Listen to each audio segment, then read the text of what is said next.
Olá, queridos alunos, tudo bem com vocês? Espero que sim, ok? Hoje vamos iniciar a segunda aula da Educação Física, né, do Intensivão nono ano, aulas remotas das escolas da rede municipal de Itabaianinha, referente ao mês de fevereiro e março, né? Como foi dito, né, na aula anterior, nosso conteúdo está se baseando do livro de Educação Física, Práticas Corporais, de Soraya Cristina, Irla Carla, Aline Fernanda, Laércio Claro, Osmar Moreira, entre outros autores, né? Eles que escreveram esse livro recentemente, né, no ano passado, já foi elaborado de acordo com a nova BNCC, né? E eles, segundo esses autores, eles dividiram a unidade temática esporte em 4 objetos de conhecimento, né? E quais são esses objetos de conhecimento, né? Que foi até falado na aula passada, né? Que é o esporte de rede e parede, esporte de campo e taco, esporte de vazão e esporte de combate. Vamos dar continuidade do esporte de vazão, né? Que já tínhamos comentado sobre ele. Então, o esporte de invasão é para a gente refletir, né, sobre as semelhanças das modalidades esportivas, cujo objetivo é invadir a área de jogo. Pode ser campo, quadra, piscina, né? Invadir a equipe adversária para finalizar a jogada em um alvo que pode ser uma cesta, uma baliza, né, travo, cruzar uma linha de fundo, né, da equipe adversária, né, com a posse de bola ou um implemento similar, né. Sobre o handebol, que é um dos esportes de invasão que a gente até iniciou falar já do handebol, né, mas hoje se aprofundar um pouco mais nas regras, né.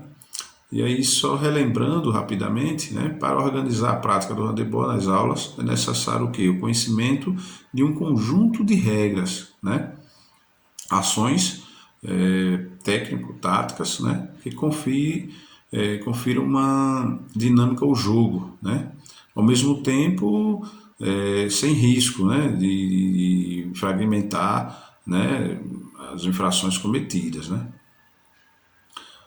O handebol, os jogadores que estão com a posse de bola podem se deslocar segurando, né, por até 3, né, passadas e acrescentar outras 3 ao driblar, né, que é o quicar a bola no chão. Né.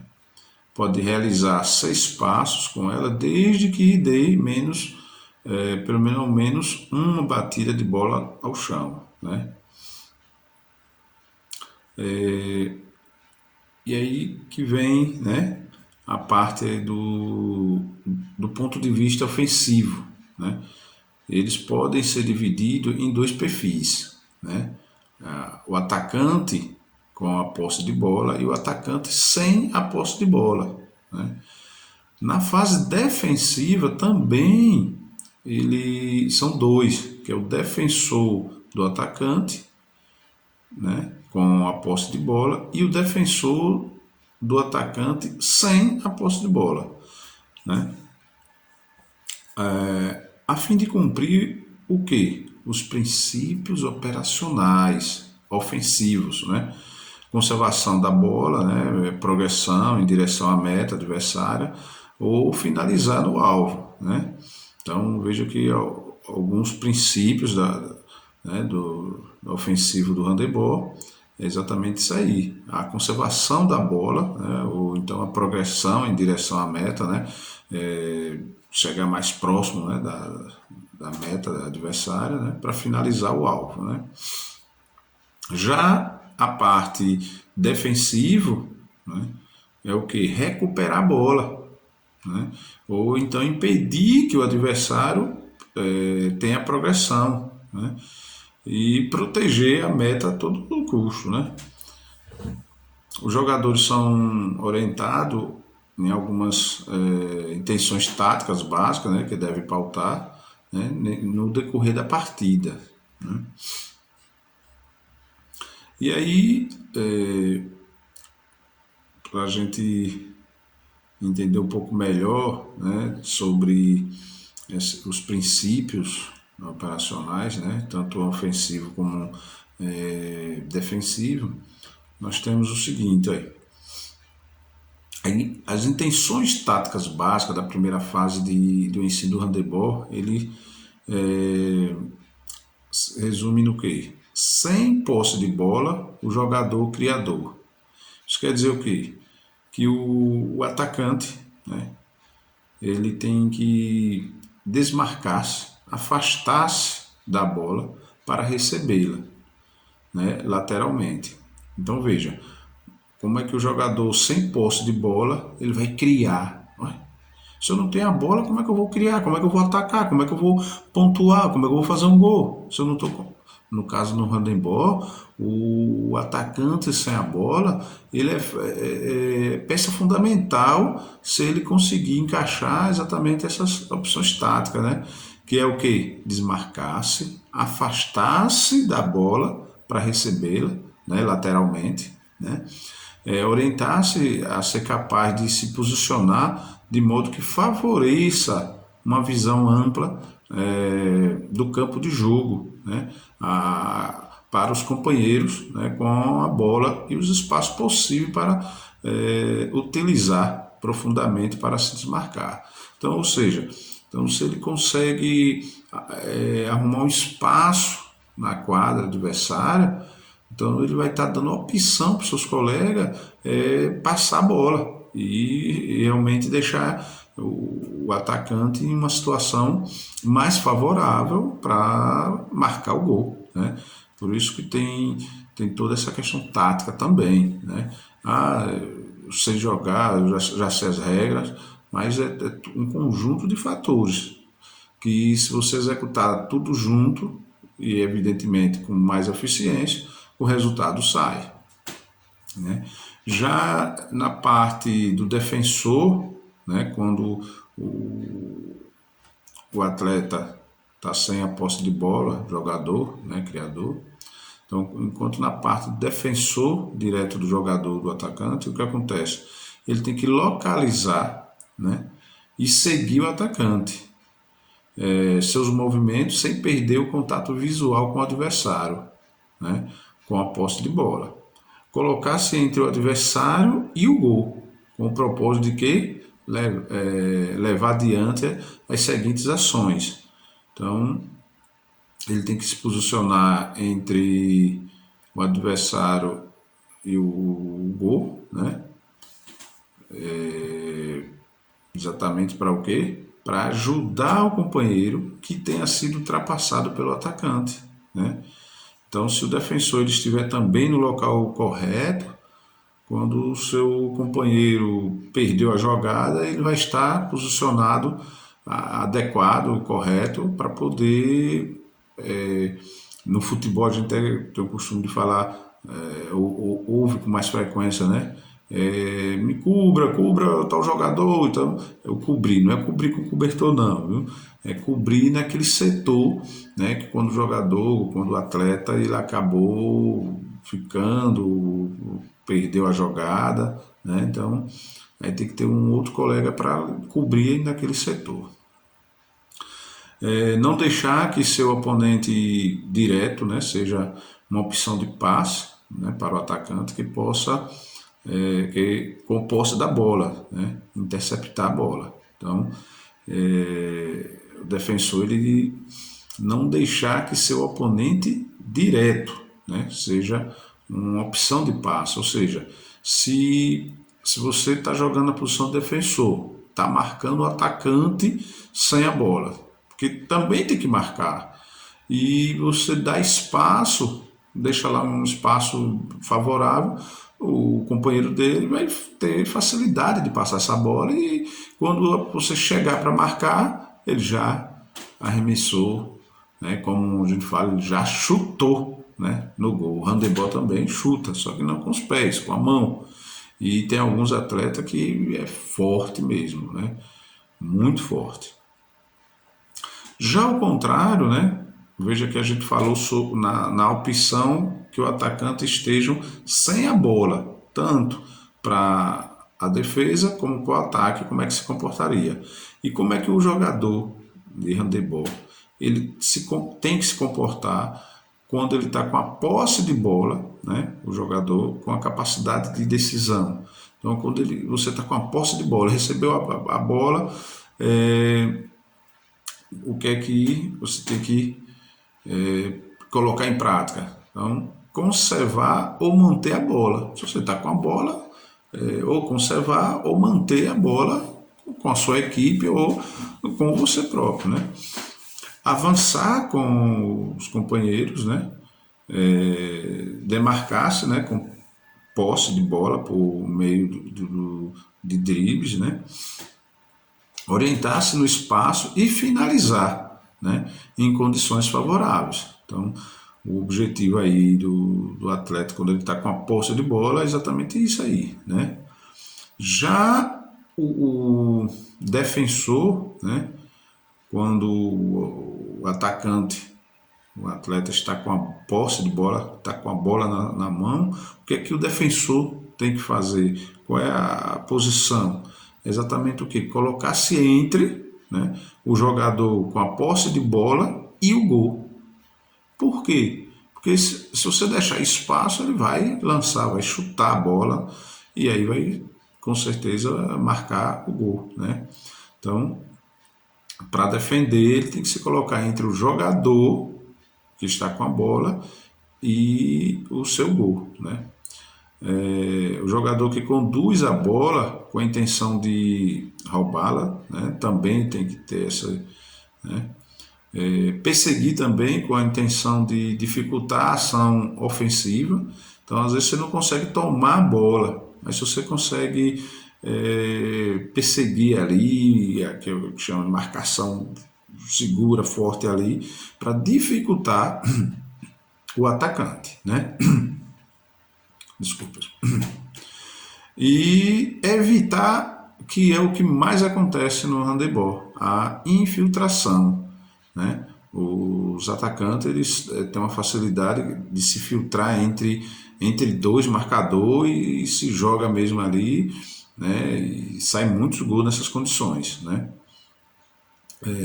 Controlar também o adversário, né? Do lado do corpo, do braço, de arremessar.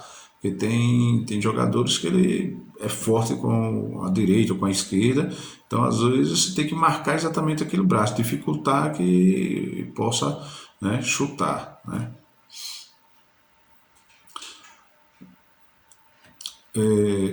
Então o esporte de vazão, né, como a gente já citou aí, nós temos também, né, a gente está falando do handebol, agora a gente vai ver um pouco do basquete, né, que é um esporte que pode nos ajudar a compreender melhor o mundo, o esporte basquete. Por quê?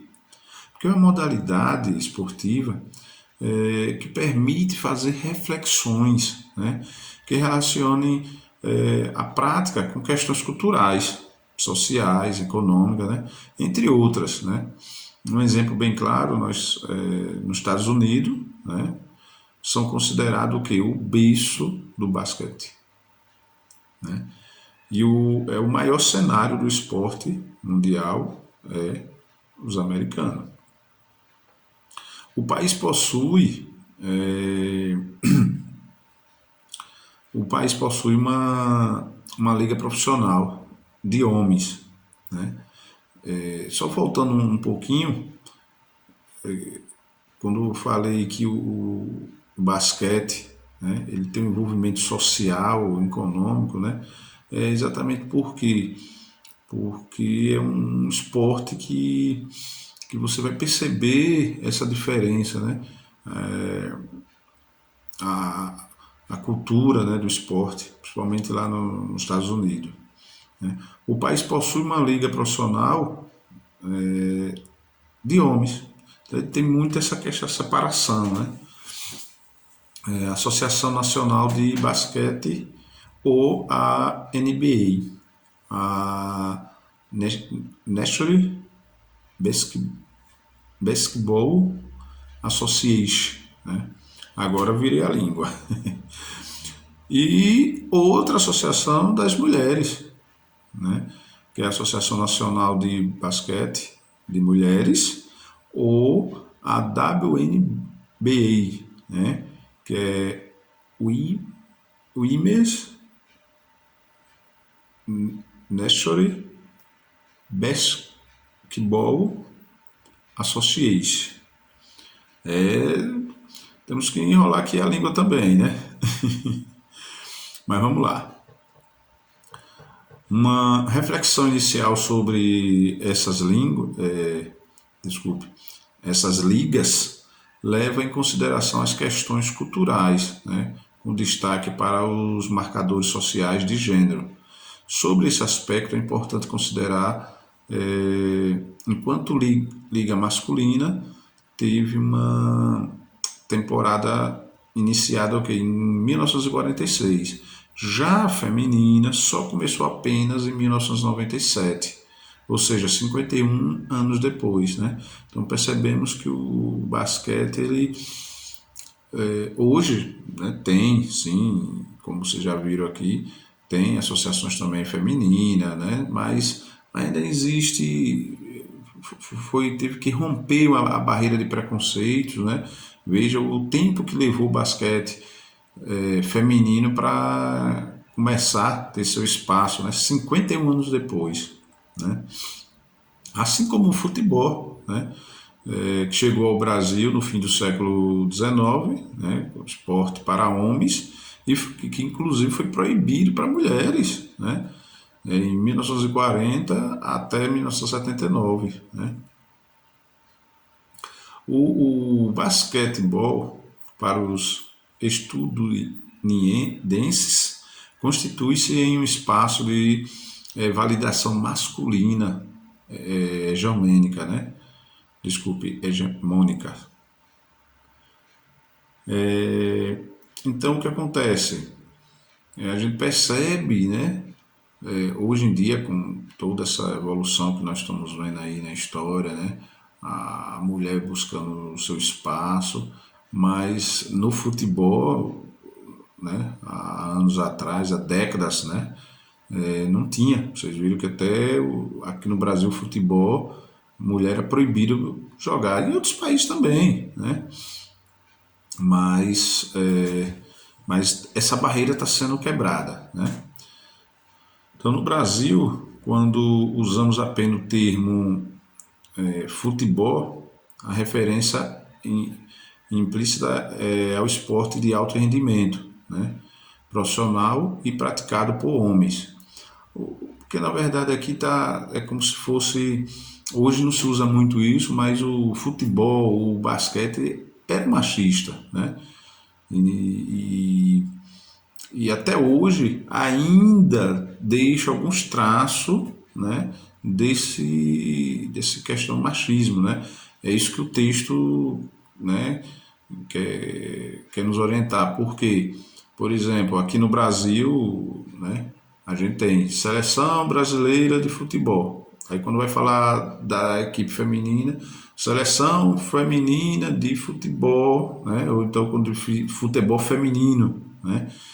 Então a gente ouve mais o futebol feminino do que quando às vezes só fala seleção de futebol, aí já entende que é o masculino. Para dizer que é o feminino, acrescenta, né? Igual o basquete também. O mesmo ocorre, né, no cenário do americano, né? Nas associações, na Nacional de Basquete, né, não precisa ser identificada como homem ou masculina. Pronto, o que eu tinha comentado. No basquete não fala, a associação ele não traz o termo homem, né, ou masculino. Já na Associação Feminina de Basquete Americana, traz o nome né, feminino, mulher, no início da frase da associação. Então já demonstra ainda essa necessidade, né? Então está se quebrando a barreira, mas ainda falta um pouco para chegar o ideal, né? Já a Liga das Mulheres, né, precisa ser demarcada com a designação de gênero. Outro aspecto que merece atenção, ainda considerando as ligas profissionais de basquete dos Estados Unidos, diz respeito à presença de jogadores, né? Jogador estrangeiro nessas competições, né? Essa é uma constatação que precisa ser analisada no processo de globalização, que tende ao estreitamento, né, das fronteiras sociais e culturais entre as nações. As práticas podem ser compreendidas tanto como uma busca para elevar o nível técnico das competições, quanto uma estratégia de marketing para divulgar o basquete, né, pelo mundo. Quando um atleta de determinado país faz parte da NBA, a competição ganha mais espaço, né, noticiário, né, daquele país, e passa a atrair espectadores para os jogos, né? A gente vê isso muito comum aqui no nosso futebol, né? Quando a equipe pequena contrata um jogador que já está com a idade avançada, mas é um jogador que foi é, de times, de clubes grandes, de grandes títulos, e aí quando ele vem jogar no time pequeno, ainda faz aquela festa. Então não é diferente no basquete lá nos Estados Unidos, né? Quando um jogador ele faz parte da NBA e vai jogar num clube, nos campeonatos afastado, realmente a mídia traz toda aquela cobertura, né? Mais do que se não tivesse esse atleta, né? Então, para nós aqui, a gente percebe isso quando acontece, né? Um jogador deixa os times grandes e vem, né, para os menores. Às vezes nem menor, né? Recentemente aconteceu. Jogador que jogava no Barcelona, jogava fora do país, como o Daniel Alves, entre outros. E aí quando eles retornam para jogar no seu país, né, já perto de se aposentar, e a mídia ainda faz aquela cobertura que ele enche, né? Então no basquete também não é diferente isso aí. Será que na terra do basquete não haveria quantidade suficiente de jogadores para entender as demandas do mercado interno?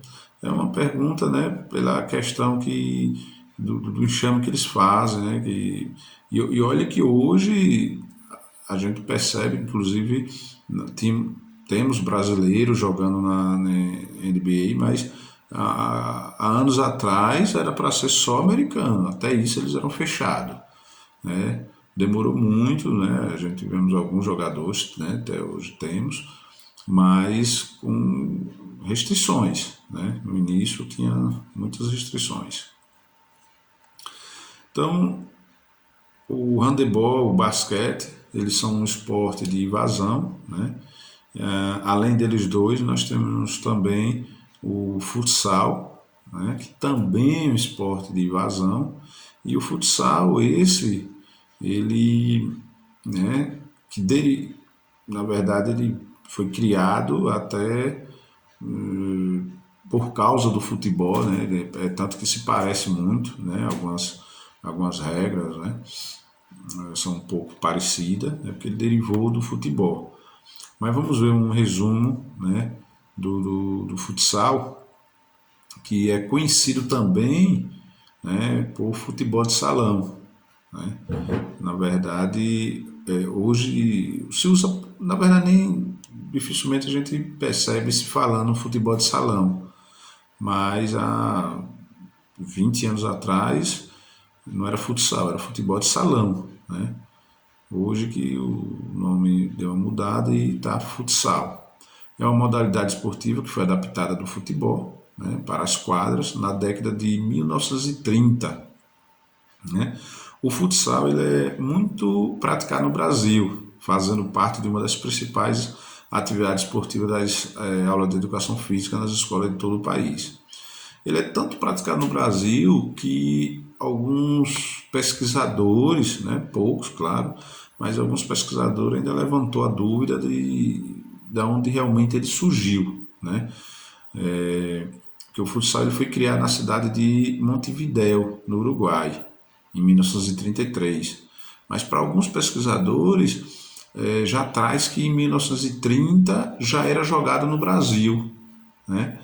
Então tinha isso aí, mas nada ainda nada confirmado. Né? O que mais tem registro é que foi realmente no Uruguai, né? E foi criado por um professor de educação física, né? Da Associação Cristã de Moços, né? Moços de Montevidéu, Montevidéu. Juan Carlos Cariani, né? É um professor que batizou o esporte como indoor futebol, né? Então foi um dos primeiros nomes que o futebol de salão, que o futsal teve, né? Lá em 1930, na década de 30, na verdade, né? É, e foi modificando, né, de lá para cá para chegar hoje no futsal, né? E aí algumas características, né, desse esporte que é praticado nos quatro cantos do Brasil, né? As equipes são formadas por 5 jogadores. E desses 5, sendo que um goleiro. Né? Então, um goleiro e 4 jogando. E 7 jogadores no máximo de reserva. Né? Então, veja que a equipe hoje são 12, né, atletas. São 5 jogando e 7 na reserva. Ah, professor, é obrigado a equipe ter os 7 reserva? Não. Na verdade, é o máximo que você pode ter no banco. Você não pode ter 8, 9, no máximo é 7. Pode ter menos, mas não. Também o futsal ele é praticado em quadra retangular, piso rígido, né, com medidas que variam de acordo com a categoria. Né? A liga de futsal masculina, por exemplo, a quadra deve ter entre 38 a 42 metros de comprimento, né? Por 18 a 25 de largura. Então, ou seja, uma quadra tem que estar dentro dessas medidas, né? Nós temos quadra menor do que as 38, mas aí não é considerado oficial, né? Que possa receber um amistoso, um jogo oficial, né? Se não tiver essas medidas, não pode ser realizado uma competição do futsal. Né? Então, quais são as funções específicas de cada atleta no futsal? Né? Cada um tem sua função. E quais são elas? Alguém lembra? É o fixo, pivô, o ala e o goleiro. Né? Então, o fixo são os jogadores responsáveis pela defesa, desarme, né? Dificultando as investidas dos adversários. Né? Então, né? Já o pivô são jogadores que têm uma responsabilidade muito grande, marcando gols para obter vantagem numérica em relação às outras equipes. Né? Além de conter com seu corpo os adversários dominando a bola de costa para a defesa, fazendo assistências, né, passes que configuram chances reais de marcar gol, né, e jogadores que estão chegando como fator surpresa, né, então são exatamente os pivôs, né. Já os alas, né, jogam pela lateral, né, da quadra ali, desafoga o fixo que sai de trás com a bola, tendo a função de apoiar e defender, ligando a defesa ao ataque. E o goleiro, né, é a última barreira antes da equipe adversária conseguir pontuar, né? Joga em total sintonia com os defensores para sempre estar bem posicionado e evitar o quê? O gol. Ao mesmo tempo fazendo a ligação de bolas que iniciam na defesa e visam pontuar no ataque. Então, tá aí as 4 funções específicas, né? E o importante é porque às vezes a maioria acaba confundindo, né? Às vezes a gente tá na quadra e percebe, vai zagueiro, não sei o quê. Não, zagueiro não é na quadra, não é no futsal, né? Na quadra, nesse caso, que seria uma função semelhante, né? Como vocês viram aí, seria o quê? O fixo, né? O fixo, ele é o que marca ali, né? O jogador responsável pelo quê? Pela defesa, né? Aí às vezes a gente tá no campo, aliás, na quadra, aí vê o pessoal, ô, centroavante, atacante, você perdeu o gol, atacante, centroavante. Não, o termo é pivô, é o que faz o gol, que joga ali na frente, né? E os alas, né? Esse não tem muito, não atrapalha muito, mas os alas no campo é como se fosse não, são os laterais, o ala, eles jogam até pela lateral, né? Futsal não existe restrições relativas ao número de substituições, né? Sendo possível o treinador trocar os jogadores a qualquer tempo, né? Procurando sempre equilibrar sua equipe, né? Na verdade, no futsal, a substituição se troca a qualquer momento, né?